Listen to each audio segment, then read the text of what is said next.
ચૂડાના ગોખરવાડાના ખેડૂત દિનેશભાઈ પરમાર સાથે છેતરપિંડી કરી નકલી બિયારણ પકડી દેવામાં આવ્યું હોવાનું સામે આવતા આજે સુરેન્દ્રનગર જિલ્લાના ખેતીવાડી અધિકારી નાયબ બાગાયતી નિયામક સુરેન્દ્રનગર તથા ખેતીવાડી અધિકારી ચૂડા ગોખરવાડા ગામના દિનેશભાઈ પરમાર ખેતર ખાતે દોડી આવ્યા હતા।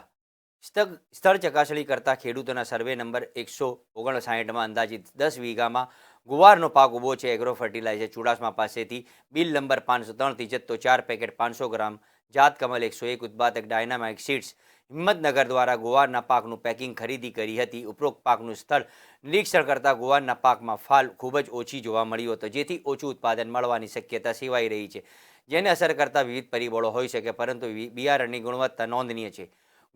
ગુવારની વાંસ્વિક પાક વૃદ્ધિ જોવા મળ્યો હતો, પરંતુ ફાલ બેઠો નથી। ત્યારે ખેતીવાડી એગ્રીકલ્ચર ઇન્સ્પેક્ટર દ્વારા જણાવવામાં આવ્યું હતું કે એગ્રો ફર્ટિલાઇઝર માલિકો સીસીટીવી ફૂટેજ જોવાના બાકી છે, તેમજ જે બિલ આપ્યું છે તેના લોટ નંબર પણ મેચ થયો ન હતો। નોંધનીય છે કે ગુવાર સહિતની અનેક ડુપ્લિકેટ બિયારણનો વેપલો ચૂડા સહિતના જિલ્લાભરમાં વ્યાપક ચાલી રહી છે અને તેના સામે ફરિયાદો ઉઠી છે।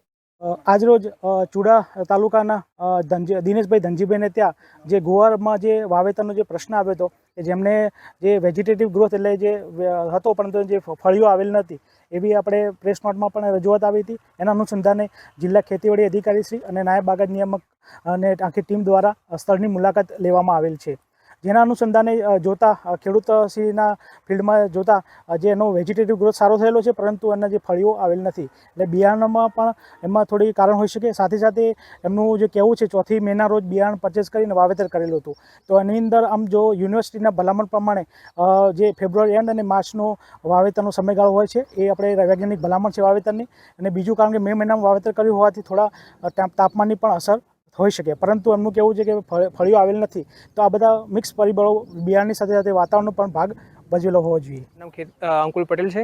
હું ખેતી અધિકારી તરીકે ચૂડામાં ફરજ નિભાવું છું। જે આ ખેડૂતનું નામ છે એમને આપણે મા એગ્રો ચૂડા છે ત્યાંથી ગવારનું બિયારણ લીધેલું છે। એમને બિલથી જે બિલ છે બિલ પણ આપવામાં આવેલું છે, અને એમને બિલની અંદર જે પાછળના લોટની અંદર વસ્તુ લખેલી છે, ખાલી છેલ્લા પાછળના 2 આંકડા જે લોટ નંબર છે એ એમાં લખેલા નથી। તે બદલ એમની જે દુકાન છે એ દુકાનમાં ચકાસણી કરવામાં આવેલી છે। જેટલા પણ એમને સીડ લાવેલા છે સીડની તપાસ કરેલી છે, સ્ટોક પત્રક જોવામાં આવેલું છે, બિલ બુક જોવામાં આવેલી છે, જેમાં વિસંગતતા જોતા મળતા એમ આપણે નોટિસ પણ આપણે એમને પાઠવવામાં આવેલી છે। આ ઉપરાંત આપણે એમને જે બિયારણ છે જેમાં પ્રિન્સિપાલ એડ નથી એ પ્રમાણે એ બદલ પણ એમને નોટિસ પાઠવવામાં એમને આવેલી છે।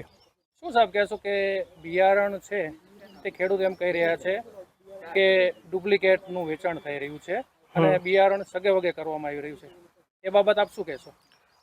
એ તો આપણે આધાર પુરાવા જોઈશું, એ પ્રમાણે જે નિષ્કર્ષ નીકળશે એ પ્રમાણે આપણે આગળ વાત કરીશું। શું સાહેબ આપણે સીસીટીવી કેમેરા ચેક કર્યા છે?